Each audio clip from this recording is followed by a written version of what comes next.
गरीबी मगर सुकून। अय्यूब की कहानी। एक छोटे से गांव में अय्यूब रहता था। गरीब जरूर मगर ईमानदार और सुकून से भरपूर। उसकी छोटी सी झोंपड़ी थी जहां उसकी माँ और वो मिलकर सादा मगर खुशहाल जिंदगी गुजारते थे। सुबह का वक्त था, माँ चूल्हे पर रोटी पका रही थी और अय्यूब जंगल से लकड़ियां जमा करके ला रहा था। माँ ने प्यार से कहा, बेटा इतनी मेहनत से थक जाओगे।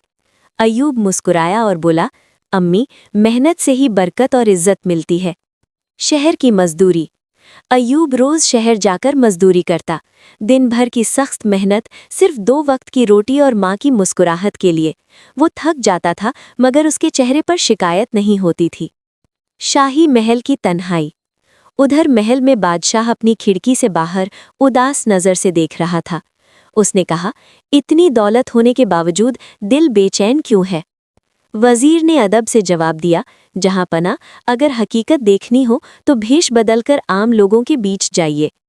बादशाह ने सोचा, शायद वजीर सही कह रहा है। उसने अपना भेष बदला और रात के वक्त शहर की तरफ निकल पड़ा। चलते चलते वो बहुत थक गया। ठंडी रात थी। वो एक झोंपड़ी के बाहर बैठ गया। वो झोंपड़ी अय्यूब का घर था। अय्यूब ने दरवाज़ा खोला तो देखा कि एक अजनबी ठंड में बाहर बैठा है। उसने तुरंत कहा, आप मेरे मेहमान हैं। मेहमान अल्लाह की रहमत होता है, अंदर आइए।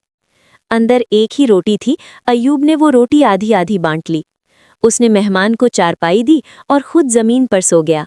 रात में बादशाह ने पूछा, अगर मैं चोर होता तो?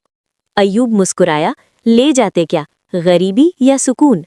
ये जवाब बादशाह के दिल में उतर गया। महल वापसी। अगली सुबह बादशाह सोचता हुआ महल लौट आया। उस रात उसने असली दौलत देखी थी, इंसानियत और सच्चाई। इम्तिहान से तख्त तक। कुछ दिनों बाद सिपाही अय्यूब को महल बुलाने आए। गांव वाले हैरान रह गए। महल में सोने के सिक्के रखे थे। अफसर ने कहा, बस एक झूठ बोल दो, ये सब तुम्हारा। अय्यूब ने दृढ़ आवाज में कहा, मैं भूखा रह सकता हूं मगर झूठ नहीं बोल सकता। पर्दे के पीछे खड़ा बादशाह मुस्कुरा रहा था। उसने फैसला कर लिया। नई जिम्मेदारी। अय्यूब को राज्य की कुछ जिम्मेदारियां दी गईं। लोग अपने झगड़े लेकर आते और अय्यूब ईमानदारी से फैसला करता। वो कहता, इंसाफ से बड़ा कोई खजाना नहीं। असली पहचान। एक दिन शाही दरबार में उसे बुलाया गया। बादशाह ने कहा, मैं वही मुसाफिर हूं जिसे तुमने पनाह दी थी। अय्यूब हैरान और भावुक हो गया। वारिस का ऐलान। बादशाह ने ऐलान किया, अय्यूब हमारा वारिस होगा। दरबार में सन्नाटा छा गया। अय्यूब ने झुककर कहा, मैं तो एक गरीब मजदूर हूँ। बादशाह बोले, इसीलिए तुम तख्त के लायक हो।